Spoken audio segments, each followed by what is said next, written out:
Ivoiriens, mes frères, Ivoiriens, mes sœurs, chers compatriotes, je vous salue.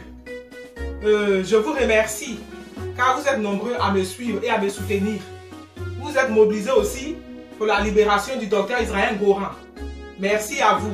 N'oubliez pas, hein, le prochain rendez-vous c'est le 24. Il faut absolument y aller. Il faut que ce monsieur-là, le 24, là, il soit libéré. Il n'a pas sa place en prison. Voilà. Aujourd'hui, la suite pour mon émission numéro 27 est la suite de l'émission numéro 26. Comme vous savez, nous n'avons pas de justice en Côte d'Ivoire. La justice est décidée par le président de la République que nous avons élu. En fait, nous avons voté quelqu'un à qui on a eu confiance, mais lui, tout ce qu'il a dans sa tête, c'est de nous attendre au tournant. Si on lui dit, ah président, ça va pas, ça va pas, aussitôt, il actionne le procureur qui a ses ordres, et le procureur, lui, vient nous prendre sans nous lire nos droits, et nous sommes emprisonnés, on va dire, pour 1 an, des fois 2 ans, 3 ans sans jugement. Si nous n'avons pas un bon avocat, et tout le monde n'a pas les moyens pour prendre des avocats, donc il y a beaucoup d'Ivoiriens comme ça qui sont en prison pour rien. Et ça, depuis que notre pays existe, ça a été comme ça.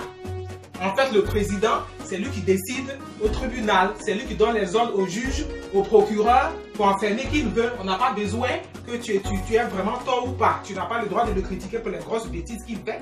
Pourtant, c'est toi qui l'as élu. Donc, c'est tout ça qu'il faut réfléchir à changer. Vous comprenez? Rien ne va dans notre pays. Il n'y a pas de justice. Il n'y a rien du tout. Tout le monde est corrompu. Si tu dis ce qui ne va pas, on t'arrête, on te met en prison sans jugement. Et ils profitent bien, ces politiques-là. Pourtant, c'est nous qui les avons élus. Ils sont censés nous protéger. Notre justice est censée nous protéger, mais elle nous met en prison pour rien. Puisque de toute façon, le juge même ne peut pas décider. C'est le président qui décide pour lui. Le président lui dit qu'il doit être arrêté, qu'il doit être libéré. On ne cherche pas à savoir si tu as vraiment tort ou pas. Voilà la situation chaotique dans laquelle nous sommes dans notre pays. Réfléchissons ensemble, jeune génération que nous sommes, pour changer toutes ces vieilleries de l'ancienne génération là, afin qu'on puisse quand même avoir confiance au président que nous avons élu. Parce que de toute façon, on a eu confiance en lui qu'on l'a voté. Mais quand il vient au pouvoir après, en fait, nous, on ne l'intéresse plus. Lui, il se prend pour un roi qui doit décider pour tout le monde. Et tu n'as pas le droit de critiquer.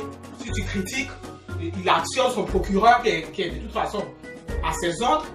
Et ensuite, tout le système est mis en place du procureur au juge patati patata qui attend à ce que le président décide de qui doit sortir et qui doit rester en prison. Aujourd'hui, il est question que nous nous mobilisons tous pour la libération du docteur Israël Goran parce que c'est exactement ce qui se passe avec lui.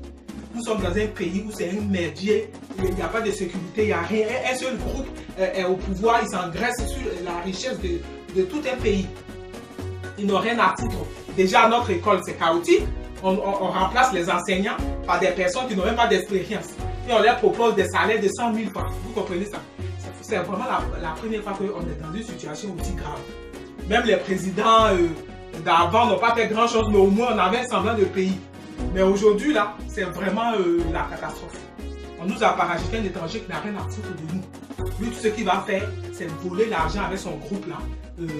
On n'a rien, on n'a pas d'hôpital pour se soigner. Les enfants ne peuvent pas aller à l'école.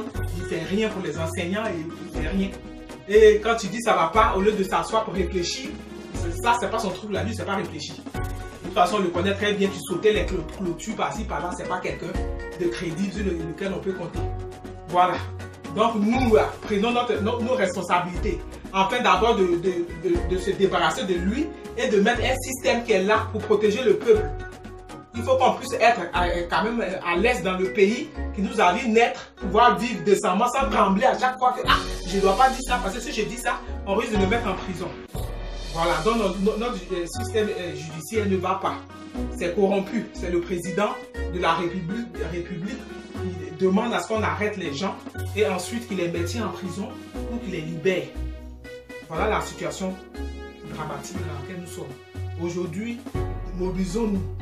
Il faut absolument que le 24, nous soyons tous là-bas.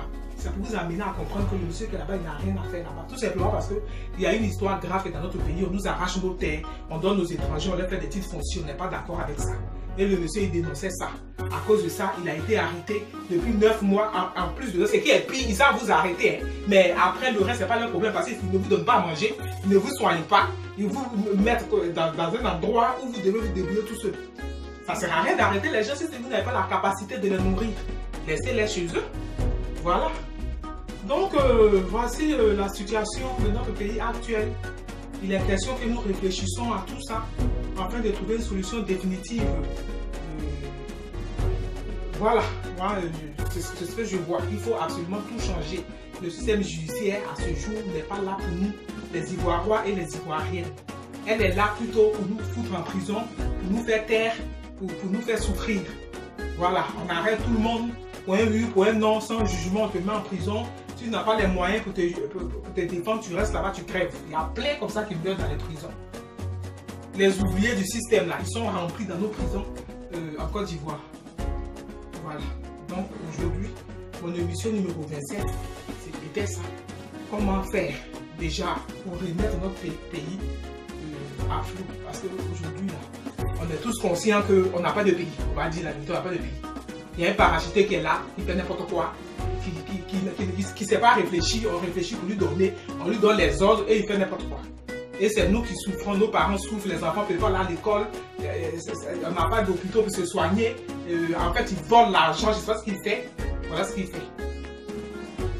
Donc, en tant que patriote et en tant qu'Ivoirienne, quand je vois ce qui se passe dans mon pays, j'ai le cœur qui me fait mal.